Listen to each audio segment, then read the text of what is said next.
இவர்தானப்பா எங்கள் குருநாதர், சேவித்துக்கொள். வணக்கம் சாமி. யார் இந்த பாலகன்?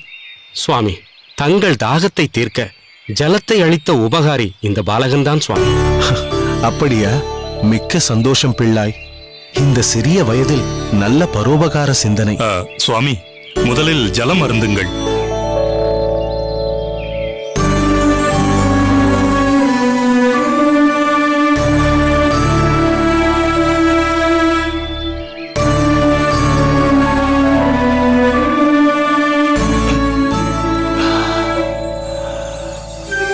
உன் பெயர் என்னப்பா? நந்த முகுந்த நம்பி சாமி. நந்த முகுந்த நம்பி. அருமையான பெயர், பொருத்தமான பெயர். அந்த கண்ணனின் பெயரை தாங்கியிருக்கும் நீ பார்ப்பதற்கும் அந்த கண்ணனையே ஞாபகப்படுத்துகிறாய்.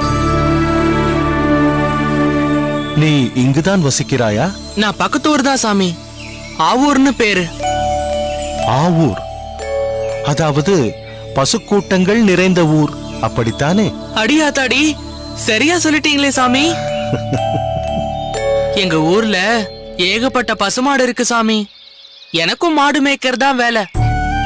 தோற்றத்தால் மட்டுமல்ல, நீ செய்யும் பணியில் அந்த கண்ணனையே ஞாபகப்படுத்துகிறாய். உன் பேச்சு எனக்கு மிகவும் பிடித்திருக்கிறது.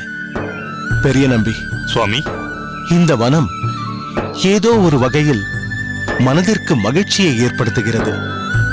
இங்கு 2-3 நாட்கள் தங்கிச் செல்லலாம் என்று தோன்றுகிறது. வெகு தூரம் நடந்ததால் உங்களுக்கும் ஓய்வு அவசியம் சுவாமி. பெரிய நம்பி சுவாமி, இங்கே தங்குவதற்கு உண்டான ஒரு இடத்தை தேர்ந்தெடுத்து குடிலமைக்க ஏற்பாடு செய். ஆகட்டும் சுவாமி. வருகிறேன் அப்பா. சரிங்க சாமி. சாமி,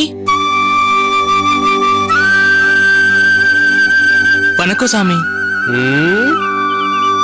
அடே முகுந்தா, நீ எப்போது வந்தாய்? கொஞ்ச நேரம் முன்னாடிதான் வந்த சாமி. ஓ, அப்படியா? அது சரி, இது என்ன கையில் சட்டி?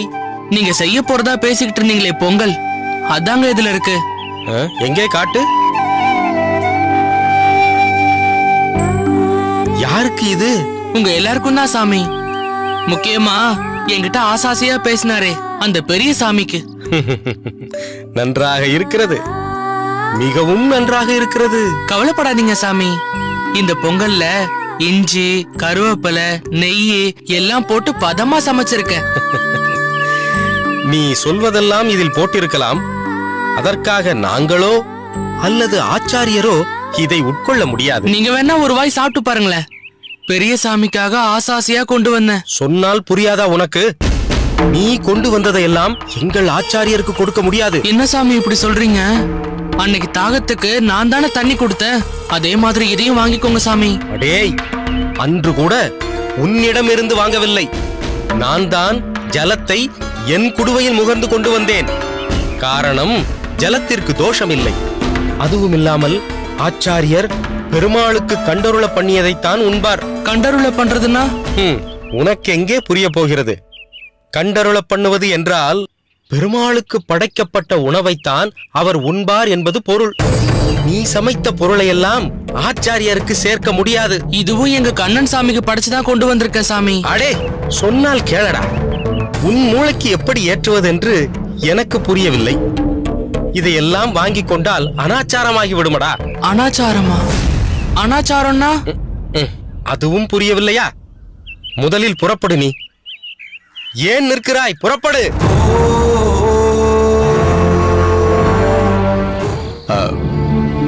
ஆமாம் மலராண்டான், இந்த நெல்லிக்கனி நீ ஊரிலிருந்து கொண்டு வந்ததா? முன்பு உட்கொண்டதை விட சுவை இனிமை கூடுதலாக இருந்ததே. அது வந்து சுவாமி, இந்த நெல்லிக்கனி நாம் ஊரிலிருந்து கொண்டு வந்தது இல்லை. அப்படியா? கையிருப்பு இருக்கும் போது இதை ஏன் பறித்து வந்தாய்? சுவாமி, ஊரிலிருந்து கொண்டு வந்த நெல்லிக்கனிகளை திருமாலிருஞ்சோலையிலேயே ஞாபக மறதியாய் வைத்து விட்டு வந்து விட்டேன் சுவாமி. ஓ, அதுதானா விஷயம்? சரி, இதை எங்கிருந்து பறித்து வந்தாய்? மரம் அருகில்தானே இருக்கிறது. ஊருக்கு செல்வதற்கு முன்பாக இன்னும் கொஞ்சம் பறித்துக் கொண்டு வருகிறாயா?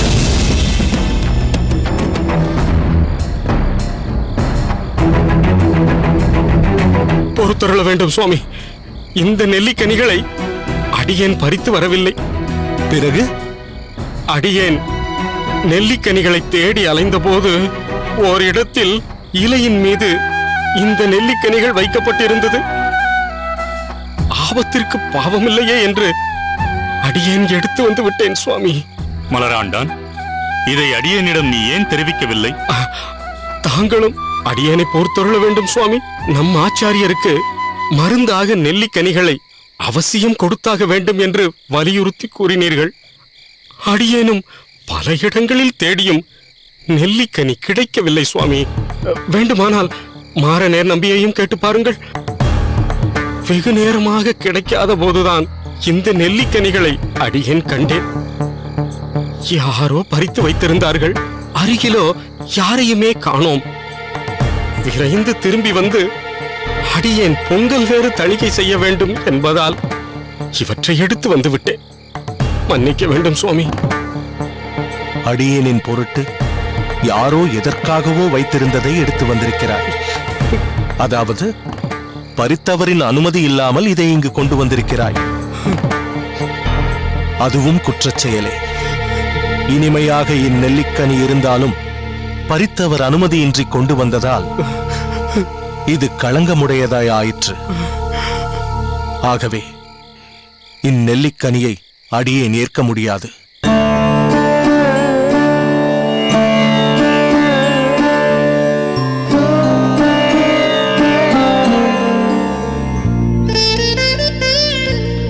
ஸ்ரீரங்கம் போனதும் நீ வழக்கமாக அமுது செய்வதற்கு முன் மடத்தில் உள்ள நெல்லிக்கனியை மருந்தாக கொடுப்பாயே, அதை அடியேன் நிச்சயம் ஏற்றுக்கொள்வேன். போதுமா?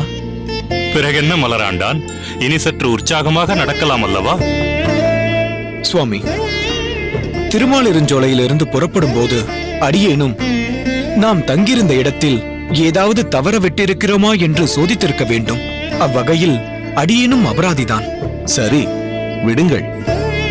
அதையே நினைத்துக் கொண்டிருக்காதீர்கள். அனைத்தும் அரங்கனின் திருவுளப்படி நடக்கிறது. நடக்கும் சம்பவங்களில் பலருக்கு படிப்பினை இருக்கிறது. சிலரிடத்தில் அரங்கனின் லீலையும் இருக்கும். சுவாமி, பல நேரங்களில் எம்பெருமான் நடத்தும் லீலையின் வழிவகையே புரிவதில்லை சுவாமி. சரியாகச் சொன்னாய்.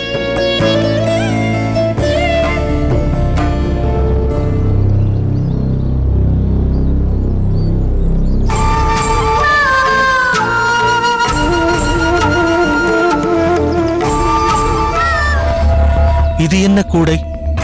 யார் இங்கே வைத்தது?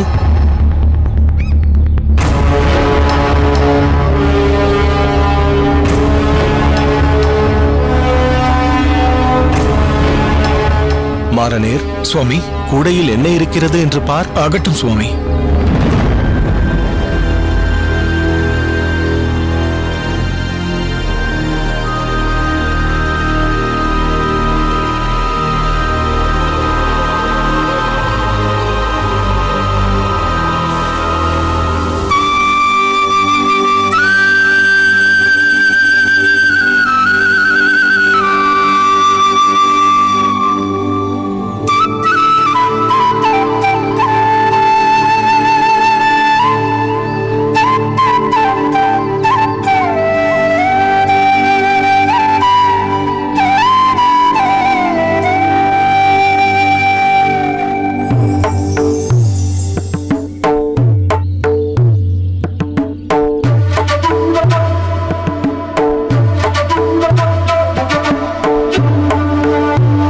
இந்த நெல்லிக்கனியை யார் இங்கு வைத்தது?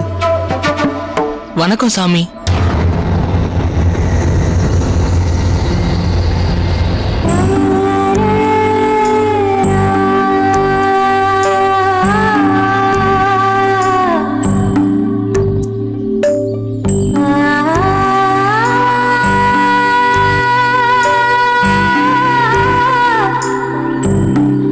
வணக்கம் சாமி.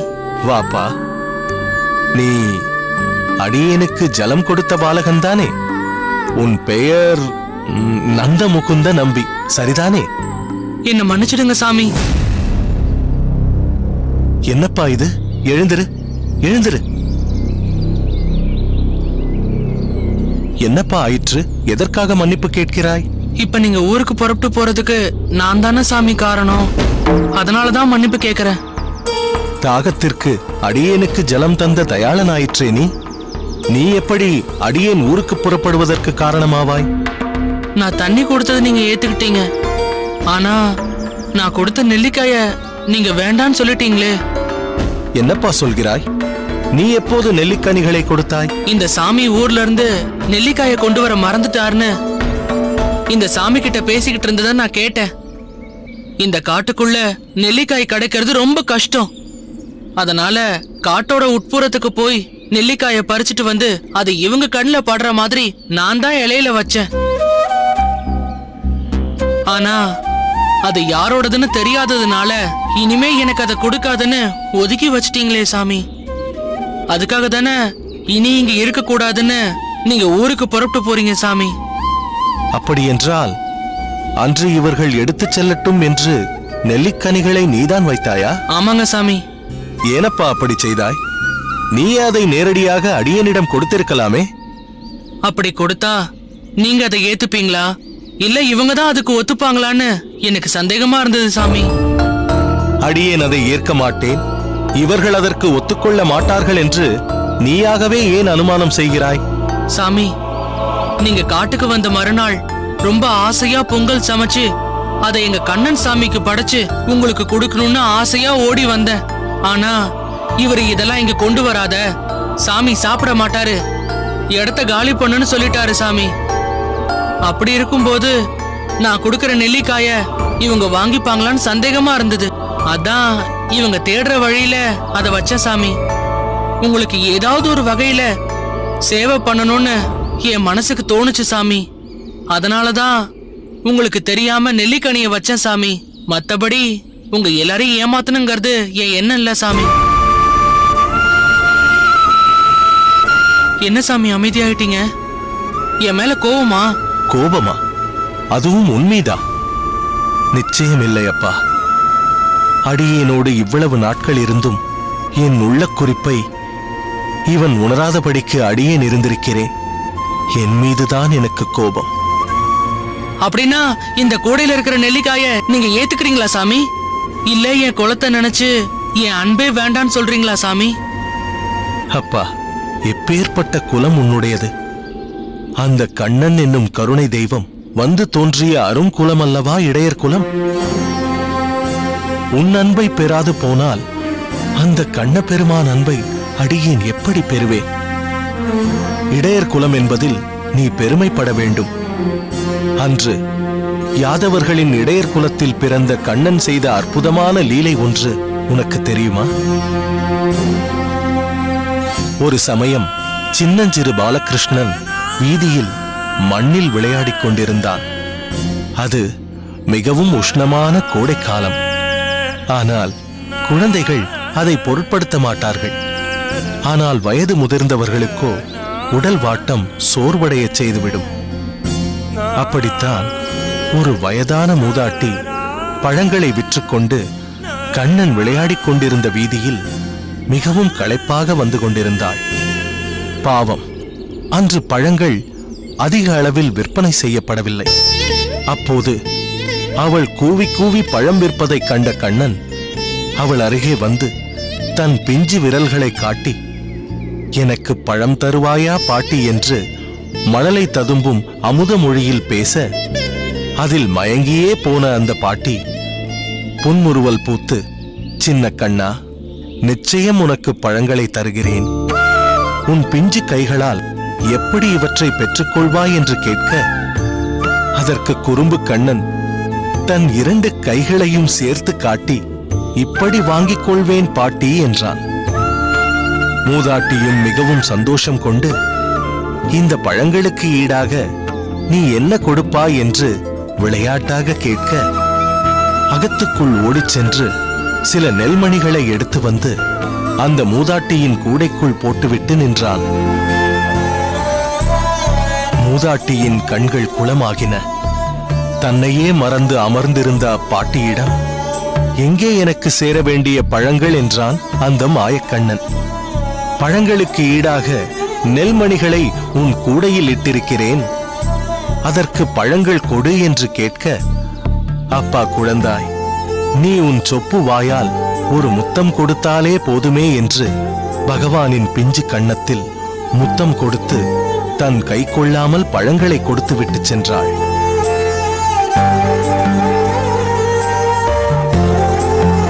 பிறகு வெகுநேரம் நடந்து யமுனை கரைக்கு வந்து கூடையை கீழே வைத்த பின்புதான் கவனித்தாள்.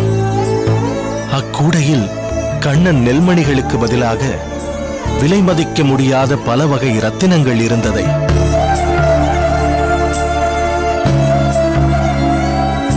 அந்த மூதாட்டி அடைந்த பேரானந்தத்திற்கு அளவே இல்லை.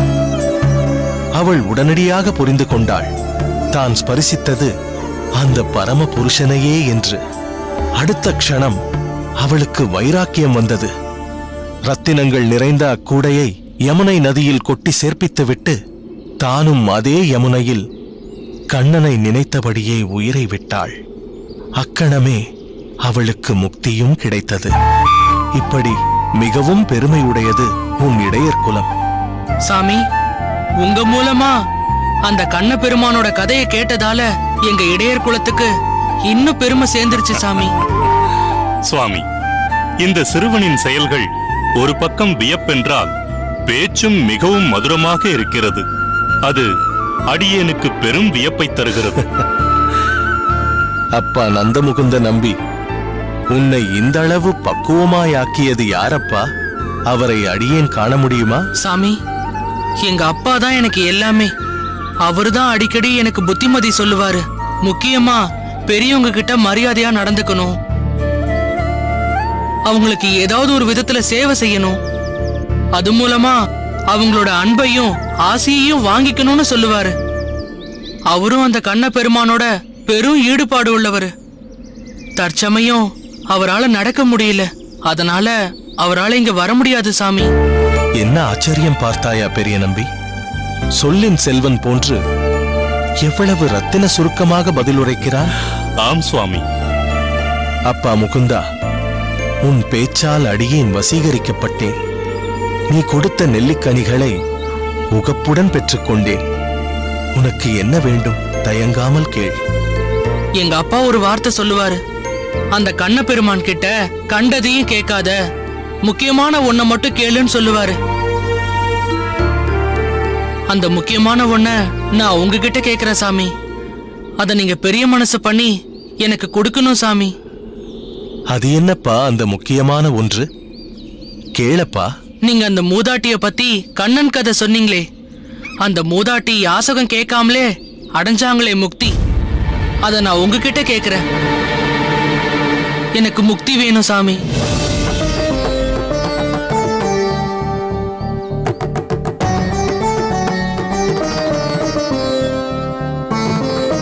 என்ன சாமி, எனக்கு முக்தி கிடைக்குமா?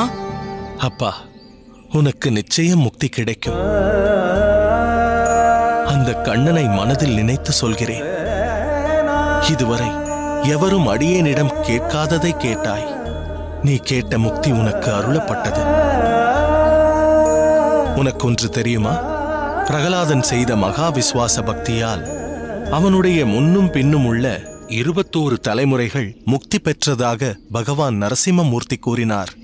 அதன்படி உன்னை பூரணமாக வளர்த்த உன் தந்தைக்கும் முக்தி உண்டு. இது போதும் சாமி, இது போதும். நான் பிறந்த பையனை அடைஞ்சிட்டேன், நான் பிறந்த பையனை அடைஞ்சிட்டேன் சாமி. மாரநேர் சுவாமி, இந்த நெல்லிக்கனிகளை எடுத்துக்கொள். ஆகட்டும் சுவாமி. அடியேன் வருகிறேன் அப்பா. வாங்க சாமி.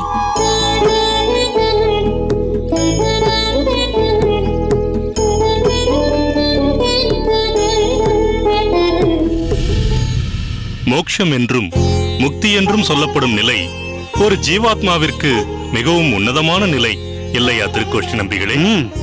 சந்தேகமே இல்லாமல் மிகவும் உன்னதமான நிலை. மேலும் மிகவும் அரிதான நிலையும் கூட. மானிட ஜென்மாவும் அரிது. அதனினும் அந்த ஜென்மா முடிந்து மோட்சம் எய்துவது என்பது அரிதினும் அரிதானது. அப்படிப்பட்ட முக்தியை அடைவதற்கு நிவிருத்தி மார்க்கம் பற்றி பகவானே குறிப்பிட்டிருக்கிறாரே. சுவாமி, இடையில் பேசுவதற்கு பொறுத்தருள வேண்டும். நிவிருத்தி மார்க்கம் என்கிறீர்களே, அப்படியென்றால்? மலராண்டான், நல்ல கேள்வியைத்தான் கேட்டாய்.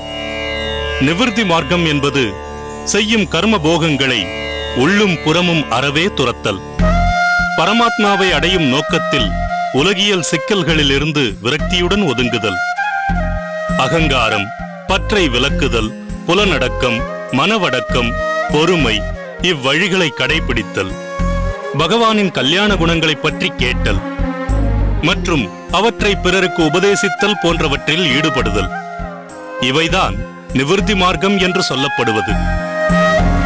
இதைத்தான் பகவான் பிரவೃತ್ತಿಂ ச நிவிருத்திம் ச காரியாகாரியே பயாபயே பந்தம் மோகம் சயா வேத்தி புத்திஹி சபார்த்த சாத்வீஹி என்கிறார். பார்த்தீர்களா திருக்கோஷ்டி நம்பிகளே? இந்த மார்க்கத்தை கடைபிடித்து பகவானை அடையும் மோட்சத்திற்கு முனிவர்களும் யோகிகளுமே மிகவும் பிரயத்தனப்படுகிறார்கள். ஆம் பெரிய நம்பிகளே, பகவான் இதை பற்றி அர்ஜுனனிடம் தெரிவித்தாரே.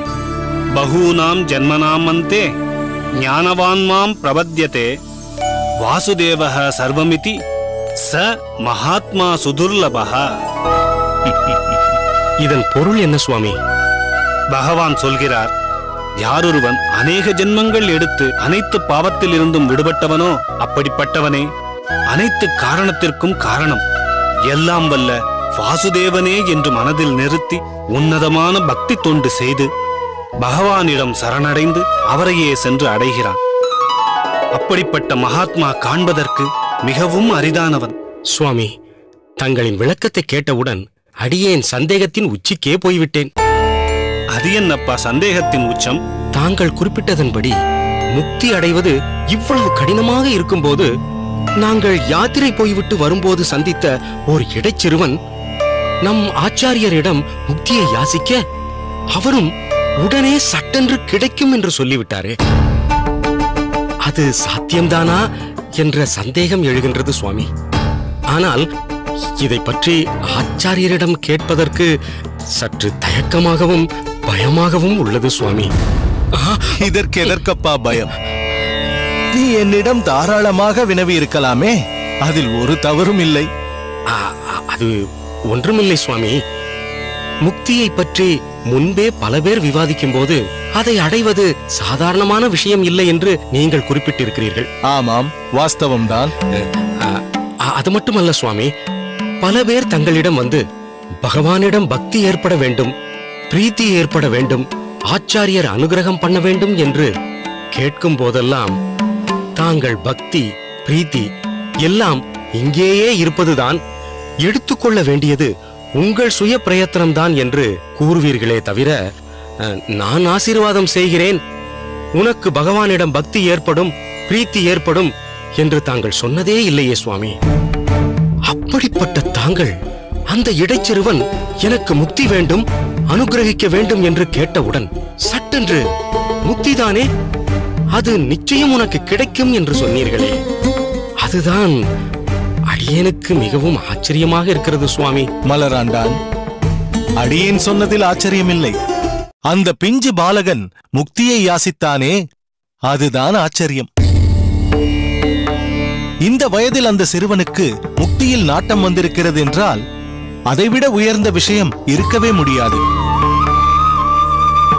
அவனுக்கு முக்தியில் ஈடுபாடு வந்ததற்கு இந்த ஜென்மம் அல்ல, பல ஜென்ம பிரயத்தனங்களின் வெளிப்பாடுதான் அவனை இந்த ஜென்மாவில் அதை பற்றி பேசும்படியும் யாசிக்கும்படியாகவும் வைத்துள்ளது. அந்த சுக்ருதமே ஒருவனுக்கு மோட்சத்தை முக்தியை அளிக்கும் என்று அடியேன் சொல்லவில்லை. வைணவ தர்மம் சொல்கிறது, சாஸ்திரம் சொல்கிறது. ஏன், பகவானின் வாக்கும் அதுதான். அதை மனதில் கொண்டுதான் அந்த சிறுவனிடம் அடியேன் அப்படி ஒரு வாக்கை கொடுத்தேன். சுவாமி, தாங்கள் சொன்னதை அடியேன் நன்கு வாங்கிக் கொண்டேன். ஒருவேளை அப்பாலகன் சூழ்நிலையின் காரணத்தால் வழி பிசகி செல்லும் நிலை ஏற்பட்டுவிட்டால்? ஏற்பட்டு விட்டாலும் பாதகமில்லை. என்ன இப்படி சொல்கிறேன் என்று பார்க்கிறாயா? உனக்கு புரியும்படியாகவே சொல்கிறேன். நீ கேட்ட அதே கேள்வியைத்தான் அர்ஜுனன் பகவான் கண்ணனிடம் கேட்டான். பகவானை அடைவதுதான் உயர்ந்த நிலை என்பதில் நம்பிக்கை உடைய ஒருவன் அந்த உயர்வுக்காக முதலில் முயன்றும் பின்னர் அந்த முயற்சியை தொடர இயலாததால் மாயை என்ற உலக உணர்வுகளால் பின்வாங்கி காற்றால் அலைக்கழிக்கப்பட்ட சிறிய மேகங்கள் கலைந்து சிதறி ஒன்றுமில்லாமல் போய்விடுகிறதே, அதேபோல் அந்த மாயையால் ஆட்பட்ட அந்த மனிதன் அழிந்து போய்விட மாட்டானா என்று அர்ஜுனன் கேட்டான். ஆஹா, அடியேன் கேட்ட கேள்வியை அப்படியே இது ஒன்றி இருக்கிறதே. சுவாமி, அதற்கு பகவான் என்ன கூறினார்? அதற்கு பகவான், ஹே அர்ஜுனா, நற்செயல்களில் ஈடுபடும் ஒரு பக்தன் நிச்சயம் நாசத்தை அடைய மாட்டான். மாயையின் வசப்பட்டு தான் கொண்ட பக்தியில் தோல்வி அடைந்து அவனின் அந்த ஜென்மாவும் அத்தோடு முடிவடைந்து விட்டது என்றாலும் அவன் தான் செய்த பக்தியின் பலனால் மீண்டும் மானிடப் பிறவி பெற்று பூவுலகில் பெரும் செல்வந்தரின் குடும்பத்திலோ அல்லது ஒரு பக்தரின் இல்லத்திலோ அவன் பிறவி எடுக்கிறான். முன்ஜென்ம பக்தர்கள் சிலர் இந்த ஜென்மத்தில் பொருள் ஈட்டுவதிலேயே நேரத்தை செலவழிக்க கூடாது என்பதற்காக மிகப்பெரிய செல்வந்தரின் குடும்பத்தில் வந்து பிறக்கிறார்கள். பழைய ஜென்மத்தில் செய்த பக்தி சேவையை விட்ட இடத்திலிருந்து இந்த ஜென்மத்தில் தொடரும்படி செய்கிறான் பகவான். ஒரு சிலரை இவன் எங்காவது செல்வத்தில் மதிமயங்கி போய்விடப் போகிறான் என்பதற்காக ஏழையாக ஆனால் நல்ல ஆத்ம ஞானம் நிறைந்த அறவோர் குடும்பத்தில் பிறக்கச் செய்து தனக்கு சரணடையும்படி செய்கிறான் பகவான். இப்படி தன் பக்தன் நிச்சயம் தன்னை வந்தடைவான் என்று பகவான் கொடுத்த வாக்கைத்தான் அடியேன் அன்று அந்த இடைச்சிறுவனிடம் அளித்தேன்.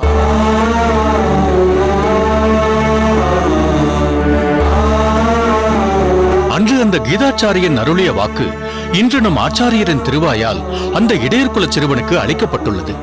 என்னே அந்த சிறுவனின் பாக்கியம். அந்த பாலகன் நற்காரியங்களை என்றும் சிந்தித்து செய்ய வேண்டும் என்றும் யாரிடம் எப்படி நடந்து கொள்ள வேண்டும் என்றும் அவனது தந்தை நல்ல முறையில் ஆக்கமும் ஊக்கமும் கொடுத்திருக்கிறார். அதை அப்பாலகன் நல்ல முறையில் பயன்படுத்திக் கொண்டும் இருக்கிறான். எனவே அந்த இடைச்சிறுவன் தான் விரும்பிய இலக்கை நிச்சயம் அடைவான். அதில் சந்தேகமே வேண்டாம்.